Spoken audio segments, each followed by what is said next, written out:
Bienvenue et merci d'avoir pris le temps de lire cet article réfléchi. Ce que je m'apprête à partager explore un aspect fascinant et souvent débattu de la vie d'Albert Einstein, ses réflexions sur Dieu et la religion. Albert Einstein a écrit une lettre dans laquelle il réfléchissait sur ses opinions sur Dieu et l'univers. Il a demandé que la lettre soit conservée jusqu'à ce que l'humanité puisse mieux comprendre ce qu'il avait à dire. Cette idée de préserver quelque chose de précieux jusqu'à ce qu'il puisse être correctement compris montre la profondeur de ses pensées. Plus de 50 ans après sa rédaction, cette lettre a été vendue aux enchères pour plus de 3 millions de dollars. Le prix était probablement dû à la fois au contenu important de la lettre et à la fascination continue pour l'héritage d'Einstein. Les opinions d'Einstein sur Dieu ont été largement discutées et souvent mal comprises. Était-il croyant ou était-il athée? En vérité, les opinions d'Einstein sur la religion étaient complexes et difficiles à définir. C'était un scientifique, un juif allemand et l'homme derrière la théorie de la relativité. Sa célèbre déclaration « Dieu ne joue pas aux dés » suscite souvent la curiosité. Que voulait-il dire exactement par là? La lettre qu'Einstein a écrite à propos de Dieu a été envoyée juste avant sa mort en 1954. C'était en réponse au livre Choose Life du philosophe Eric Goodkind, dans lequel Goodkind tentait d'étayer les enseignements de l'Ancien Testament par un raisonnement scientifique. Pendant de nombreuses années, les opinions d'Einstein sur la religion étaient assez nuancées. Il ne rentrait pas vraiment dans les catégories d'athées ou de croyants religieux. En fait, sa réponse à Goodkind montre à quel point son point de vue était compliqué. En 1930, Einstein a déclaré quelque chose de très important dans une interview. « Je ne suis pas athée ». Il a ensuite précisé qu'il préférait se décrire comme panthéiste, ce qui signifie qu'il croyait en un ordre divin trouvé dans la nature, mais pas en un Dieu personnel et interventionniste. À mesure que la science progressait, la société commençait à se concentrer davantage sur la rationalité de l'univers plutôt que sur la sagesse de la nature. Le point de vue d'Einstein à ce sujet était clair. Il croyait que l'esprit humain, aussi brillant soit-il, ne pouvait pas comprendre pleinement le fonctionnement du cosmos. Il a un jour utilisé une analogie pour expliquer ceci. Il a comparé l'esprit humain à un enfant entrant dans une vaste bibliothèque remplie de livres écrits dans de nombreuses langues. L'enfant sait que quelqu'un a dû écrire les livres, mais il ne comprend pas qui ni comment. L'enfant peut voir l'ordre dans les livres, mais il ne peut pas en comprendre pleinement le sens ou la structure. Einstein croyait que l'univers était semblable. Même si nous pouvons ressentir l'ordre et la beauté du cosmos, nous ne pourrons jamais en comprendre pleinement les principes. La force qui guide les étoiles dépasse notre compréhension limitée. Dans une autre citation bien connue, Einstein a déclaré « La science sans religion est boiteuse, la religion sans science est aveugle ». Cette déclaration a été utilisée à la fois par des religieux et des athées pour étayer leurs opinions, mais il est important de comprendre ce que voulait dire Einstein. Dans sa lettre à Goodkind, Einstein s'est montré plus direct sur ses convictions. Il reconnaissait que de nombreuses religions mondiales sont enracinées dans des idées primitives et il considérait la Bible comme un recueil de mythes anciens. Pour Einstein, l'idée de Dieu en tant que personnage historique personnel, un dirigeant tout-puissant, n'était pas une croyance raisonnable. Einstein ne croyait pas à un homme barbu veillant sur l'humanité. Il ne pensait pas que nous étions responsables devant Dieu comme le suggèrent de nombreuses religions. Cependant, il reconnaissait que les causes et les effets façonnaient tous les événements de la vie.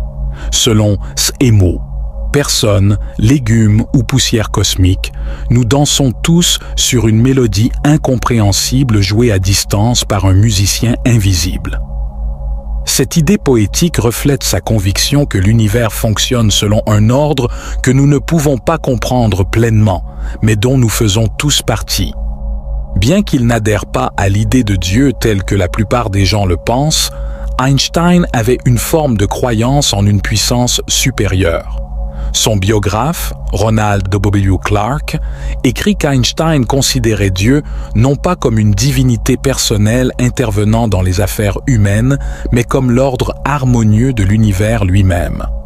À mesure que les réflexions d'Einstein sur la religion évoluaient, il a adopté une forme d'agnosticisme, reconnaissant qu'il existe des aspects de l'univers au-delà de la compréhension humaine. Après la mort d'Einstein, certains de ses disciples ont même affirmé qu'il avait créé une religion cosmique. Bien qu'Einstein ait pu trouver ces affirmations amusantes, elles reflètent l'idée que sa compréhension du divin était profondément liée aux lois de la nature, plutôt qu'à une quelconque institution ou dogme religieux. Il a passé ces dernières années à essayer de comprendre la nature fondamentale de Dieu, croyant que l'ordre de l'univers était la clé pour comprendre la divinité. Dans un article écrit pour le New York Times peu avant sa mort, Einstein disait « Les génies de tous les temps se caractérisent par un sentiment religieux qui ne reconnaît aucun dogme d'Église et ne crée pas de Dieu à l'image et à la ressemblance de l'homme. » Cette idée met en lumière pourquoi de nombreuses personnes profondément spirituelles au cours de l'histoire, y compris Einstein, ont souvent été considérées comme hérétiques ou même athées par leurs contemporains. Max Jammer, un ami proche d'Einstein, résume ses réflexions sur la religion. Il y a encore quelque chose d'inexplicable, d'étrange et d'insondable derrière tous les schémas qui apparaissent facilement. Ma foi est la suivante. Je me considère comme assez religieux dans ce domaine. Chemin. Les opinions religieuses d'Einstein, bien que non alignées sur les systèmes de croyances traditionnels, étaient enracinées dans un profond sentiment de crainte et de respect pour les mystères de l'univers. Chaque scientifique reconnaît que la nature fonctionne selon des principes bien au-delà de la compréhension humaine, guidés par un intellect bien plus grand que le nôtre. L'univers est régi par des lois immuables et non par des vœux pieux ou des superstitions. Pour moi, l'idée de Dieu est étroitement liée à la croyance en cette intelligence supérieure et plus avancée. Ce point de vue implique qu'Einstein ne croyait pas en un concept traditionnel de Dieu, celui qui écoute les prières et modifie le cours de l'histoire. Au lieu de cela, il considérait l'univers comme étant créé par un esprit ou un esprit, opérant selon des lois immuables. Sa conviction a été façonnée par son admiration pour Benoît Spinoza, le philosophe hollandais du XVIIe siècle. Les idées de Spinoza, révolutionnaires à une époque de ténèbres intellectuelles, ont trouvé un écho chez Einstein. Ces idées suggéraient que l'univers n'est pas seulement régi par des lois, mais qu'il est une entité vivante et pensante, parfaite dans sa conception. Einstein a poussé plus loin le concept de conscience supérieure de Spinoza, estimant que cette intelligence était responsable de la création des règles idéales de la nature. Pour Einstein, le raisonnement derrière ces lois était de nature divine. Cependant, cette pensée divine n'était pas humaine. La façon dont l'univers pense était très différente de celle des humains, opérant à un niveau de compréhension qui dépasse de loin le nôtre. Au début, Einstein rejetait l'idée selon laquelle l'univers avait un créateur, arguant que puisque le cosmos n'avait pas d'origine claire, il n'y avait aucune raison de croire que Dieu l'avait créé. Mais à mesure qu'il développait sa théorie de la relativité, Einstein reconsidéra cette position. Il a reconnu que l'univers ne peut pas être statique et immuable comme on le pensait autrefois, et qu'il doit avoir eu un commencement. Cette prise de conscience suggérait que le cosmos avait effectivement été créé par une intelligence supérieure. Ce faisant, Einstein a subtilement soutenu certains aspects de la croyance chrétienne selon laquelle le monde a été créé par Dieu. Dans le même temps, il a validé l'existence de principes fondamentaux intemporels qui continuent de régir l'univers. Pour Einstein, le rôle de la science physique était de découvrir et de comprendre ces principes et de les appliquer pour améliorer la vie humaine. Il était profondément curieux de connaître l'origine de l'univers. comment et pourquoi le cosmos a-t-il été créé? Ces questions restent cependant sans réponse. Einstein a reconnu que certaines questions fondamentales comme « qu'est-ce qui existait avant l'univers ?» pourraient ne jamais recevoir de réponse complète. Quelque chose peut-il vraiment être créé à partir de rien? Einstein était troublé par ces mystères. Il pensait que l'univers avait été créé par une puissance supérieure. Peut-être que cette croyance l'avait amené à considérer l'existence humaine comme étant sous la direction d'une force intelligente. Le nom que l'humanité donne à cette force n'a finalement aucune pertinence, selon Einstein. Nous faisons tous partie du cosmos, de l'éternité elle-même. Bien qu'il ait rejeté l'idée de l'immortalité d'un individu après la mort, Einstein a néanmoins admis l'idée que nos esprits sont éternels dans le cosmos. Il a exprimé ce sentiment d'unité avec l'univers, même après la mort de son ami Michele Besso, un ingénieur italien. Dans une lettre à sa femme, il écrit « Cela n'a pas d'importance s'il quitte cette étrange planète un peu avant moi. La distinction entre le passé, le présent et le futur ne semble qu'une illusion à nous, scientifiques engagés. » Einstein croyait qu'il existait une force profonde dans l'univers enracinée dans la nature humaine. Malgré son scepticisme à l'égard de la religion, il estimait que cette force pouvait être comprise par la logique et la raison, et non par une foi aveugle ou la peur de la mort. Il parlait souvent de l'amour comme de la force qui gouverne véritablement l'univers. Dans une lettre à sa fille, il explique que l'amour est la force la plus puissante car il transcende l'égoïsme et amplifie les meilleures qualités de l'humanité. C'est grâce à l'amour que nous pouvons comprendre le but de notre existence et l'univers lui-même.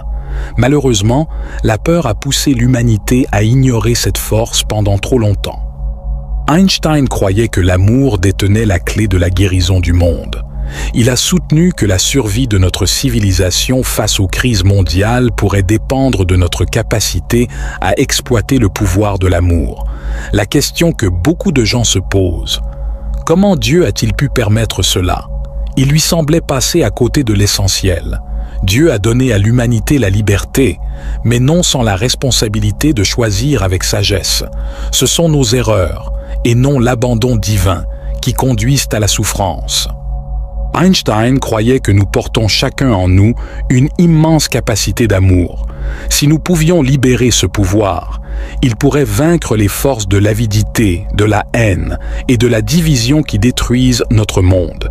Il s'est demandé combien de temps il faudrait à la civilisation pour réaliser et exploiter pleinement ce pouvoir. Même en tant qu'un des plus grands esprits de l'histoire, Einstein a eu du mal à répondre à cette question. Il a souligné que la société n'avait pas encore créé ce qu'il appelait une bombe d'amour, une force de compassion et d'unité suffisamment puissante pour résoudre les problèmes mondiaux. La solution, selon Einstein, réside dans une action collective. Ce n'est qu'en travaillant ensemble que nous pourrons créer un ordre mondial logique et harmonieux. Les forces destructrices de l'avidité et de l'isolement peuvent être vaincues par l'énergie positive, par l'amour qui est le fondement même de notre existence. Pour Einstein, l'amour n'était pas seulement une réponse émotionnelle, mais la clé pour comprendre l'univers. C'est grâce à l'amour que l'humanité pourra surmonter ses divisions et créer un avenir de paix et de coopération. Pour lui, le fondement de la vie était l'amour, et c'était grâce à la culture de ce pouvoir que le monde pouvait être sauvé. Merci de vous joindre à moi aujourd'hui. Si vous avez apprécié cette vidéo, n'oubliez pas de liker, de commenter et de vous abonner. Votre soutien compte tellement.